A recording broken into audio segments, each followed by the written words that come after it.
தெலுங்கானா மாநிலம் ஹைதராபாத்தில் நடிகர் நாகார்ஜுனாவுக்கு சொந்தமான கட்டிடத்தை அதிகாரிகள் இடித்து அகற்றியிருக்கக்கூடிய நிலையில் இந்த இடம் பட்டாவில் இருக்குது, ஒரு இன்ச்சு கூட ஆக்கிரமிப்பில் இல்லை அப்படின்னு தன்னுடைய சமூக வலைதள பக்கத்தில் நடிகர் நாகார்ஜுனா சொல்லியிருக்காரு.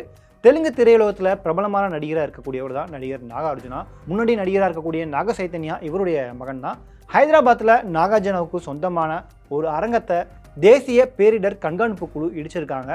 நீர்நிலைகளை ஆக்கிரமித்து கட்டப்பட்ட இந்த கட்டிடம் இடிக்கப்பட்டிருக்கதா இப்போ தெரிவிச்சிருக்காங்க.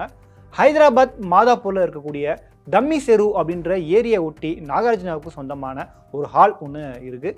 இந்த அரங்கம் 10 ஏக்கர் நீர்நிலையை ஆக்கிரமித்து கட்டப்பட்டதா தகவல்கள்லாம் வெளியாகிட்டு இருந்தது. இந்த அரங்கம் அதிநவீன உள்கட்டமைப்பு மற்றும் தொழில்நுட்பத்தோட அமைக்கப்பட்டிருக்கு. அந்த ஒரு அரங்கத்தில் பார்த்தீங்க அப்படின்னா 3 திருமண மகள்கள் அதில் இருக்குது. இந்த அரங்கத்தில் கல்யாணம், நிச்சயதார்த்தம், குடும்ப விழாக்கள், சினிமா நிகழ்வுகள், அரசியல் கட்சி நிகழ்வுகள் அப்படின்ட்டு பல்வேறு நிகழ்ச்சிகளை அங்கே நடந்துட்டு இருந்துச்சு. பல சினிமா பிரபலங்கள், அரசியல் தலைவர்கள்லாம் தங்களுடைய குடும்ப நிகழ்வுகளை, அதாவது திருமணம், நிச்சயார்த்தம் போன்ற விசேஷங்களை அந்த ஒரு ஹாலில் தான் பிளான் பண்ணிட்டு இருப்பாங்க.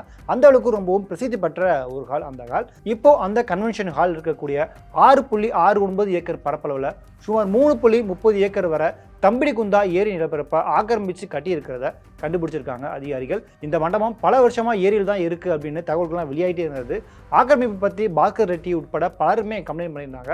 அது மட்டும் இல்லாமல் இந்த ஆக்கிரமிப்பு கட்டிடத்தை இடித்து சீரமைக்க நடவடிக்கை எடுக்கணும் அப்படின்னு ஹைதராபாத் மாநகராட்சி அதிகாரிகள்கிட்ட மனுக்களும் கொடுத்துருந்தாங்க. இந்த நிலையில் இன்னைக்கு அதிகாலையிலேயே ஹைதராபாத்தில் குவிந்த அதிகாரிகள் நாகார்ஜுனுடைய அந்த பிரம்மாண்ட கட்டிடம் அதிரடியாக இடிச்சிருக்காங்க. குறிப்பாக சுற்றுச்சூழல் விதிமுறைகளை மீறியதாகவும் பொதுச்சொத்துல ஆக்கிரமித்து இந்த அரங்கத்தை நாகார்ஜுனா கட்டியிருக்கிறதாலும் ஆக்கிரமிப்பு கட்டடங்களை இடிக்கப்பட்டிருக்கிறதா அரசு தரப்பில் இப்போ சொல்லியிருக்காங்க. காவல்துறையினருடைய பலத்த பாதுகாப்புக்கு மத்தியில் ஜேசிபி இயந்திரங்களோட காலையிலேயே வந்திருக்காங்க அதிகாரிகள். அது மட்டும் இல்லாமல் பாதுகாப்புக்காக அந்த ஹாலுக்கு போகக்கூடிய சாலைகள் எல்லாத்தையுமே பிளாக் பண்ணியிருக்காங்க. இந்நிலையில் ஆக்கிரமிப்பில் ஒரு இன்ச்சு கூட என்னோடது கிடையாது அப்படின்னு தன்னுடைய சமூக வலைதள பக்கத்தில் நாகார்ஜுனா தெரிவிச்சிருக்காரு.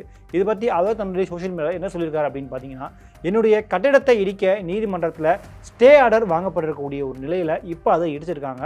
நான் சட்டத்தை மீறவே இல்லை, இந்த இடம் பட்டாவிலேயே இருக்குது, ஒரு இன்ச் நிலம் கூட ஆக்கிரமிச்சு நான் கட்டவே இல்லை, தனியாருக்கு சொந்தமான இந்த இடத்துல எந்த விதமான அறிவிப்புமே இல்லாமல் கட்டடத்தை இடிக்கக்கூடாது அப்படின்னு நீதிமன்றத்தில் ஸ்டே ஆர்டர் வாங்கப்பட்டிருக்கு, நான் வாங்கியிருக்கேன்.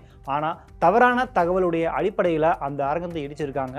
இன்றைக்கி காலையில் அரங்கம் இடிக்க போகிறாங்க அப்படின்றத பற்றி எனக்கு எந்த விதமான நோட்டீஸோ தகவலோ சொல்லவே இல்லை.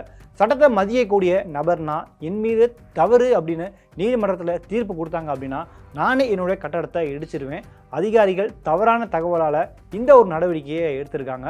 அது மட்டும் இல்லாமல் என்னுடைய அரங்கத்துக்கு உரிய நிவாரணம் கேட்டு நீதிமன்றத்தில் நான் முறையீடு செய்ய போகிறேன் அப்படின்னு நாகார்ஜுனா அவர்கள் சொல்லியிருக்காரு. அது மட்டும் இல்லாமல் பல வருஷங்களுக்கு முன்னாடியே இது பற்றி தெலுங்கு தேசம் கட்சியில் எம்எல்ஏவா அப்போ இருந்த ரேவந்த் ரெட்டி சட்டசபையிலேயே பேசியிருக்காரு. அப்போது அவர் சொன்ன விஷயம் என்ன அப்படின்னு பார்த்தீங்கன்னா, ஹைதராபாத்தில் ஹைடெக் சிட்டிக்கு எதிராக நடிகர் நாகார்ஜுனாவுக்கு சொந்தமான ஒரு கட்டிடம் ஒன்று இருக்குது, அது ஏரியை ஆக்கிரமித்து கட்டியிருக்காங்க. பெரிய பெரிய திருமண மண்டபம் கட்டி அங்கே வாடகைக்கு விடப்படுறதா செய்திகள் மற்றும் ஊடகங்களில் வந்துச்சு. ஸோ அந்த ஒரு ஆக்கிரமிப்பு விவகாரத்தில் அரசு நடவடிக்கை எடுக்கணும் அப்படின்னு பல வருஷத்துக்கு முன்னாடியே எம்எல்ஏவாக இருந்த ரேவந்த் ரெட்டி சொல்லியிருந்தார். இப்போ ரேவந்த் ரெட்டி அங்கே சிஎம்மாகவே ஆகிறாரு தெலுங்கு தேசம் கட்சியில். ஸோ முதல்வர் ஆன பிறகு அந்த ஆக்கிரமிப்பு கட்டடத்தை அவரே இடிச்சிருக்காரு அப்படின்ற தகவல்கள்லாம் இப்போ வெளியாகிட்டு இருக்கு. ஸோ இந்த ஒரு செய்தி தான் இப்போ ஹைதராபாத்தில் அங்கே இருக்கக்கூடிய பிரபலங்கள் மத்தியில் ஒரு மிகப்பெரிய டாக்காக போயிட்டுருக்கு.